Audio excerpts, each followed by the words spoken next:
ಈ ಜಗತ್ತಿನಲ್ಲಿ ಪ್ರತಿಯೊಂದು ಜೀವಿಗೆ ಒಂದೇ ಜೀವನ ಸಿಗುವುದು.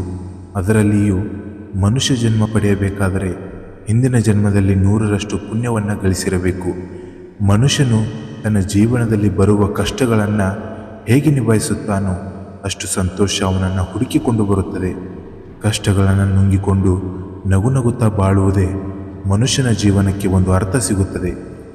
ಸಂತೋಷವೇ ಜೀವನವಾಗಬೇಕು. ಆದರೆ ಇತ್ತೀಚಿನ ದಿನಗಳಲ್ಲಿ ಮನುಷ್ಯನು ಸಂತೋಷವನ್ನು ಕಳೆದುಕೊಂಡಿದ್ದಾನೆ. ಎಲ್ಲಿ ನೋಡಿದರೂ ಅಸೂಯೆ, ದ್ವೇಷ, ಅಹಂಕಾರ ತುಂಬಿಕೊಂಡಿದ್ದಾನೆ. ಮನುಷ್ಯನಿಗೆ ಸಂತೋಷವು ಮರೀಚಿಕೆಯಾಗಿದೆ. ದುಃಖದಲ್ಲೇ ಕಾಲ ಕಳೆಯುವವರಿಗೆ ಏನು ಹೇಳಿದರೂ ಬದಲಾವಣೆಯಾಗದ ವ್ಯಕ್ತಿಯು ಬದುಕಿದ್ದು ಸತ್ತಂತೆ. ಕಷ್ಟಗಳು ಬರುತ್ತವೆ ಹೋಗುತ್ತವೆ, ಆದರೆ ಜೀವನ ಒಂದು ಸಲ ಕಳೆದು ಹೋಯಿತು ಅಂದರೆ ಮುಗಿಯಿತು. ಅದು ಮತ್ತೆ ಸಿಗಲು ಸಾಧ್ಯವೇ ಇಲ್ಲ. ಎಲ್ಲರಿಗೂ ಟೈಮ್ ಬಂದೇ ಬರುತ್ತೆ.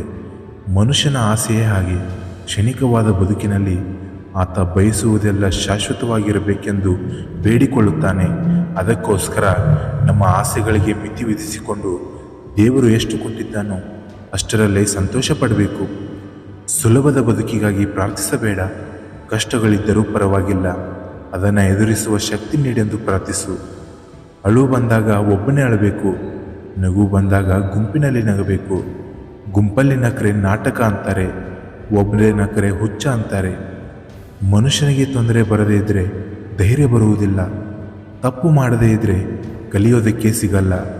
ಸೋಲದೇ ಇದ್ದರೆ ಗೆಲ್ಲೋದಕ್ಕೆ ಆಗೋದಿಲ್ಲ. ಯಾವುದಕ್ಕೂ ನಾವು ಉತ್ಸಾಹವನ್ನು ಕಳೆದುಕೊಳ್ಳಬಾರದಷ್ಟೇ. ಎಲ್ಲರೂ ಚೆನ್ನಾಗಿದ್ದಾರೆ, ನಾನೇಕೆ ಈ ಥರ ಇದ್ದೀನಿ ಅಂತ ದುಃಖ ಪಡಬೇಡ. ಎಲ್ಲರಿಗೂ ಒಂದು ಟೈಮ್ ಬಂದೇ ಬರುತ್ತೆ. ಆ ಸಮಯಕ್ಕೋಸ್ಕರ ನಾವು ಕಾಯಬೇಕು ಅಷ್ಟೇ.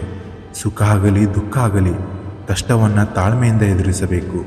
ಆಗ ಮಾತ್ರ ನಿನಗೆ ಜೀವನದಲ್ಲಿ ಏನನ್ನಾದರೂ ಸಾಧಿಸುವುದಕ್ಕೆ ಸಾಧ್ಯ. ಬದುಕು ಒಂದು ಕಠಿಣ ಪರೀಕ್ಷೆ ಇದ್ದಂತೆ. ನೀನು ಹೇಗೆ ಜೀವನವನ್ನು ಎದುರಿಸುತ್ತೀಯ ಎಂಬುದು ಮುಖ್ಯವಾಗುತ್ತೆ. ನೀರಿನಲ್ಲಿ ಬಿದ್ದವರು ಪ್ರತಿಯೊಬ್ಬರೂ ಸಾಯುವುದಿಲ್ಲ. ಈಜು ಬರಲಾರದವನು ಮುಳುಗಿ ಹೋಗ್ತಾನೆ ಅಷ್ಟೇ. ಜೀವನ ಕೂಡ ಅಷ್ಟೇ. ಸಮಸ್ಯೆ ಇರುವವರು ಪ್ರತಿಯೊಬ್ಬರೂ ದುಃಖ ಪಡುವುದಿಲ್ಲ. ಪರಿಹಾರ ಕಂಡುಕೊಳ್ಳದವನು ಮಾತ್ರ ಸೋತು ಬಿಡ್ತಾನೆ. ದುಃಖ ಮರೆಯೋದಕ್ಕೆ ತಾಯಿಯ ಮಡಿಲು ಇರಬೇಕು. ಬದುಕಿನಲ್ಲಿ ಭರವಸೆ ತುಂಬುವುದಕ್ಕೆ ಅಪ್ಪ ಇದ್ದೇ ಇರ್ತಾನೆ. ಕಷ್ಟ ಸುಖ ಹಂಚಿಕೊಳ್ಳುವುದಕ್ಕೆ ಅಕ್ಕ ತಂಗಿ ಇರಬೇಕು. ಏನೇ ಬರಲಿ ನಾನಿದ್ದೀನಿ ಅನ್ನೋದಕ್ಕೆ ಅಣ್ಣ ತಮ್ಮ ಇರಬೇಕು. ಬದುಕಿನಲ್ಲಿ ನೋವೇ ಇರಲಿ ಅಥವಾ ಸಂತೋಷವೇ ಇರಲಿ, ಎಲ್ಲವನ್ನು ಅರ್ಥ ಮಾಡಿಕೊಂಡು ಬಾಳುವುದಕ್ಕೆ ಸಂಗಾತಿ ಇರಬೇಕು. ಕುಗ್ಗಿದ ಮನಸ್ಸಿಗೆ ಸಾಂತ್ವನ ಹೇಳುವುದಕ್ಕೆ ಉತ್ತಮ ಗೆಳೆಯರು ಇರಬೇಕು. ಈ ಜಗತ್ತಿನಲ್ಲಿ ಮೊಸರಿಗೆ ಬೆಲೆ ಇಲ್ಲ, ಆದರೆ ಮೊಸರಿನಲ್ಲಿ ಅಡಗಿರುವ ತುಪ್ಪಕ್ಕೆ ಜಾಸ್ತಿ ಬೆಲೆ ಇದೆ. ಅದೇ ರೀತಿ ಮನುಷ್ಯನಿಗಿಂತ ಮನುಷ್ಯನಲ್ಲಿ ಅಡಗಿರುವ ಒಳ್ಳೆಯತನಕ್ಕೆ ಬೆಲೆ ಜಾಸ್ತಿ. ಸಮಯ, ವಿಶ್ವಾಸ, ಮರ್ಯಾದೆ ಎಂತಹ ಪಕ್ಷಿಗಳೆಂದರೆ ಒಮ್ಮೆ ಹಾರಿ ಹೋದರೆ ಮುಗಿದು ಹೋಯಿತು. ಅವು ಹಿಂದಿರುಗಿ ಬರುವುದಿಲ್ಲ.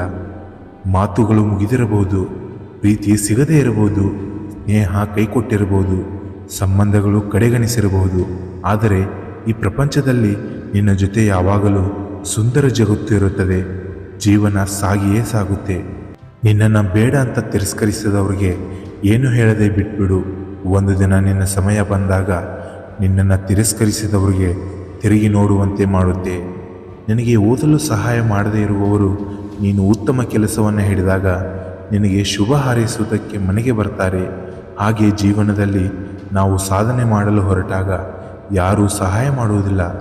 ನಂತರ ಗುರಿ ತಲುಪಿದ ಮೇಲೆ ಎಲ್ಲರೂ ಬಂದು ಶುಭ ಹಾರೈಸಿ ಬೆನ್ನು ತಟ್ಟುತ್ತಾರೆ. ಇದೇ ಜಗತ್ತು. ಈ ಜಗತ್ತಿನಲ್ಲಿ ಕಷ್ಟಪಡಬೇಕು, ಹೋರಾಡಬೇಕು. ನಿನ್ನ ಗುರಿಯನ್ನು ನೀನು ತಲುಪಬೇಕು. ಈ ಜಗತ್ತಿನಲ್ಲಿ ಸಾಧನೆ ಮಾಡಿದವರಿಗೆ ಹೆಚ್ಚು ಮಹತ್ವ ಕೊಡ್ತಾರೆ ಅನ್ನೋದನ್ನು ಮರಿಬಾರ್ದು. ಇನ್ನಷ್ಟು ಹೆಚ್ಚಿನ ಮೋಟಿವೇಶ್ನಲ್ ವಿಡಿಯೋಗಳಿಗಾಗಿ ನಮ್ಮ ಯೂತ್ ಮೋಟಿವೇಶನ್ಸ್ ಕನ್ನಡ ಚಾನೆಲನ್ನು ಲೈಕ್ ಮಾಡಿ, ಸಬ್ಸ್ಕ್ರೈಬ್ ಮಾಡಿ ಹಾಗೂ ಬೆಲ್ ಐಕಾನ್ ಮೇಲೆ ಕ್ಲಿಕ್ ಮಾಡಿ. ಧನ್ಯವಾದಗಳು. ಜೈ ಹಿಂದ್, ಜೈ ಕರ್ನಾಟಕ ಮಾತೆ. ನಾನು ನಿಮ್ಮ ಅಕ್ಷಯ್, ಸೈನಿಂಗ್ ಆಫ್.